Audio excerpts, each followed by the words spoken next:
Bonjour à toutes et à tous. Cette cérémonie du 11 novembre commémorée aujourd'hui en 2020 est particulière durant le reconfinement avec ses mesures restrictions imposées. Situation dommageable pour Meljac car les anciens combattants à l'initiative de Roland Mazar avaient prévu une cérémonie plus importante cette année pour nous rappeler l'origine de la dalle du dolmen. Une plaque gravée a été posée et sera dévoilée tout à l'heure. Cette plaque souvenir a été fabriquée et offerte par la société Meljac que nous remercions. Discours de Geneviève Dariussec, ministre déléguée auprès de la ministre des Armées, chargée de la mémoire et des anciens combattants. C'était il y a un siècle. Ce 10 novembre 1920, la Grande Guerre est achevée depuis 2 ans. Dans la citadelle de Verdun, Auguste Tinck, soldat de 2e classe et pupille de la Nation, dépose un bouquet d'œillets blancs et rouges sur le cercueil d'un soldat. Un parmi tous les combattants des Flandres, de l'Artois, de la Somme, du Chemin des Dames, de Lorraine, de la Meuse. Un de ces braves, un des poilus qui participa à une interminable guerre, un de ces Français qui œuvra à la tâche incommensurable de la victoire, un parmi des milliers qui est devenu le soldat inconnu.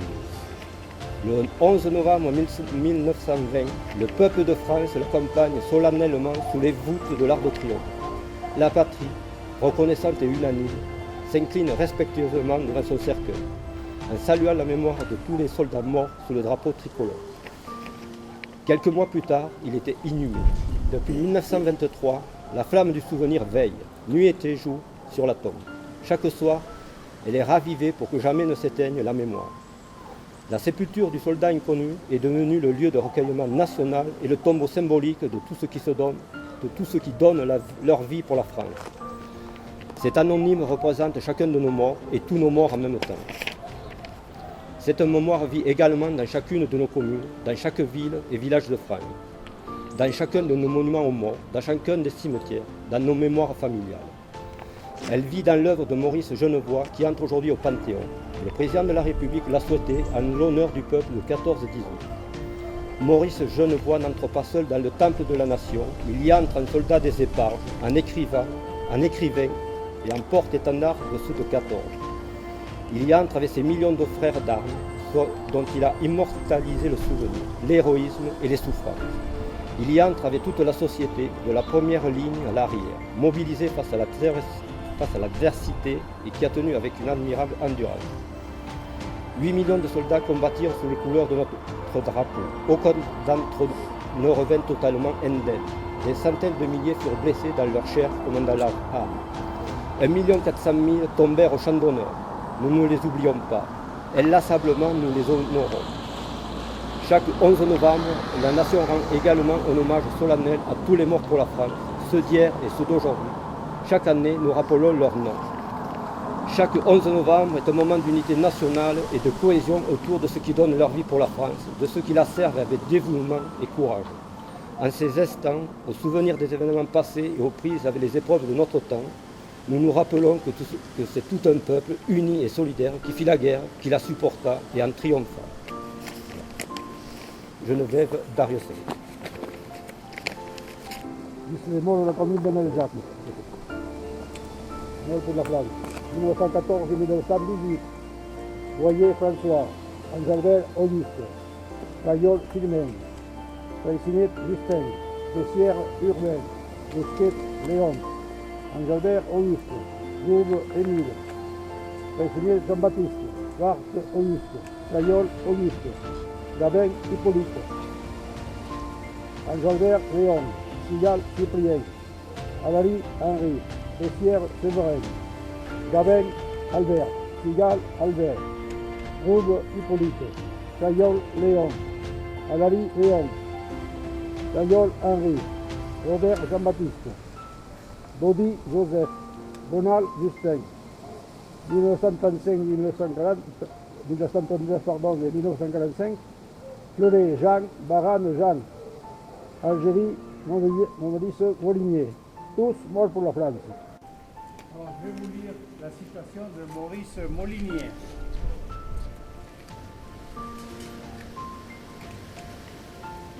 Croix de la valeur militaire et citation de nos amis d'enfance. Maurice Molinier, jeune hussard d'un courage et d'un dévouement à toute épreuve, qui au cours des sorties de jour et de nuit auxquelles il a participé avec son unité. C'est signalé par ses qualités de combattant ce 27 avril 1957, alors qu'il assurait un service de sécurité aux portes de Texena, a été attaqué par des rebelles qu'il avait approchés, revêtus de vêtements civils, sous lesquels ils dissimulaient leurs armes. Bien que très grièvement blessé, a riposté avec la dernière énergie, mettant ses agresseurs en fuite, donnant ainsi l'alerte au poste, et mort des suites de ses blessures. Il mérite d'être cité en exemple à tous, signé René Coty. Alors cette dalle, seuil de la maison Moulinier à la Pierre Blanche, franchit une dernière fois sans retour par leur fils Maurice, tombé en Algérie le 24 avril 1957, à l'âge de 23 ans. Elle fut offerte par sa famille à la commune de Melzac, afin d'être érigée face au monument aux morts, sur cette place réhabilitée en 1975. Geste mémorable envers toutes les générations victimes de guerre.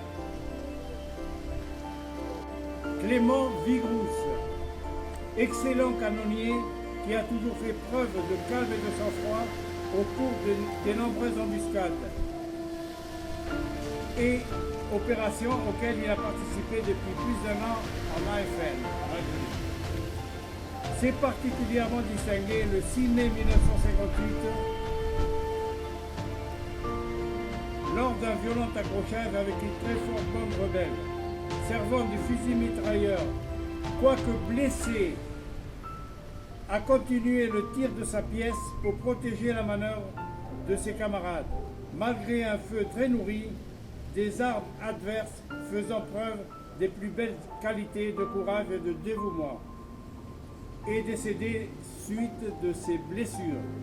Signé Charles de Gaulle et René Coty. Chers amis, la fin de nouvelle nous est parvenue. Nous savons qu'en ce moment, rien ne peut soulager votre douleur. Mais cela fait trop mal pour rester muet. Sachez que votre cher Maurice ne sera pas oublié de tous ses camarades de qui il avait l'entière estime. Son sacrifice au plus beau de sa vie lui est certainement récompensé dans l'au-delà auprès de beaucoup de siens, dont sa maman. C'est dans ce seul espoir que vous trouverez encore une raison de vivre. Bien à vous, ses amis d'enfance. Les 60 ans, Maurice n'a jamais été oublié. Et notre promesse aujourd'hui est tenue, ce que vient de lire Odile Bisquet. Je vais les ajouter qu'en 1975, la place a été réaménagée à l'initiative de Claude Alaï, qui était maire à l'époque. Il a eu l'idée de vouloir orner la place avec quelque chose d'original, donc un petit dolmen.